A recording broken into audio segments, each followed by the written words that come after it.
Greetings, this is Dr. Farida Rajan Ibrahim Omasundi, and in this video I'm going to discuss hydrocephalus. So I'm going to look at the different types, the causes, the management, the diagnosis, as well as the complications. So if you are new or you haven't liked this channel yet, please do consider liking, subscribing, as well as sharing. So what is hydrocephalus? This is a disturbance of CSF formation, flow, or absorption, leading to an abnormal accumulation of CSF in the ventricles of the brain. Basically, it can be classified according to its underlying pathology, and it can be divided into two main groups. We have communicating hydrocephalus, which is also called non-obstructive, where there is no obstruction, and we have non-communicating or obstructive hydrocephalus, where there is obstruction, and it can also be classified into congenital or acquired hydrocephalus. So coming to communicating hydrocephalus, this is where there is no reabsorption of CSF into the dura venous sinuses. It can occur with subarachnoid hemorrhage or congenital absence of arachnoidal granulation. So this results in accumulation of CSF within the subarachnoid space, causing compression of the brain tissue within the cranial cavity. This leads to brain atrophy, and in the long run, it can lead to mental retardation. Coming to non-communicating hydrocephalus, this is where there is usually a blockage within the ventricular system. This results in accumulation of CSF within the ventricular system, and the brain matter therefore is pushed outwards against the skull. So the causes of non-communicating hydrocephalus include things such as torch infections, mass lesions such as abscess, hematoma, or tumors.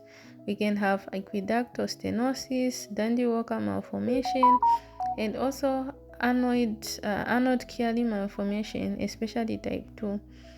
So the causes of communicating hydrocephalus include things such as meningitis, TB, subarachnoid hemorrhage, meningeal malignancy, absence of arachnoid granulations, choroid plexus papilloma, bacillar impression, and achondroplasia due to increased durovenous sinus pressure.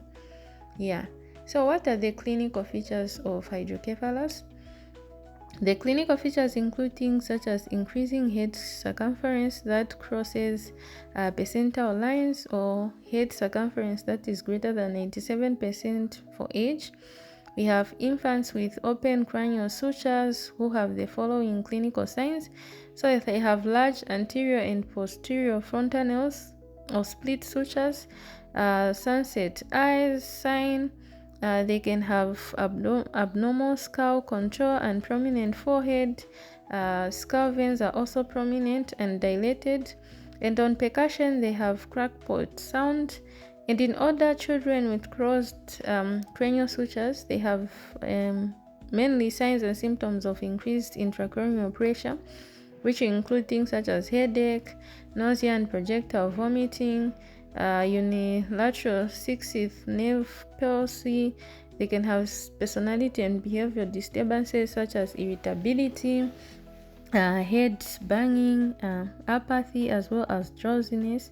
They can also present with papilledema and brisk deep tendon reflexes. So those are just signs and symptoms of this condition. So for the diagnosis, mostly there is no specific blood test that we can recommend, but then we have things such as evaluation of CSF, especially in post-hemorrhagic and post-meningitic hydrocephalus, to exclude residual infection. We can also recommend imaging skull x-rays, which will show calcifications, thin skull bones, as well as separation of sutures. You can also do a CT or MRI of the head. You can do an EEG when there are seizures. So how do you treat this condition? Mainly, surgery is the mainstay of treatment, and there are different preferred surgical interventions that are available. So mainly we have shunts, so we can have ventriculoperitoneal shunt, we can have ventricular arterial shunt, lumboperitoneal shunt, ventriculopleural shunt, to mention but a few. And the principle of shunting is there to establish a communication between the CSF and the drainage cavity. Yeah, so these are alternatives. All alternatives to shunting should be considered first. Yeah, however, there are also complications that may arise due to the shunt, and these complications include things such as risk of infection. You can have things such as blockage of the shunt, patient outgrows the shunt dislodgement, shunt nephritis, subdural hematoma, as well as pseudocyst.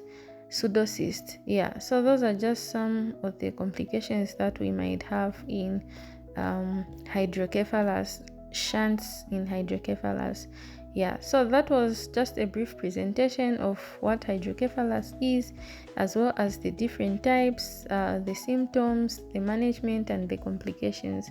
So I hope to see you in the next video. Keep sharing, keep subscribing.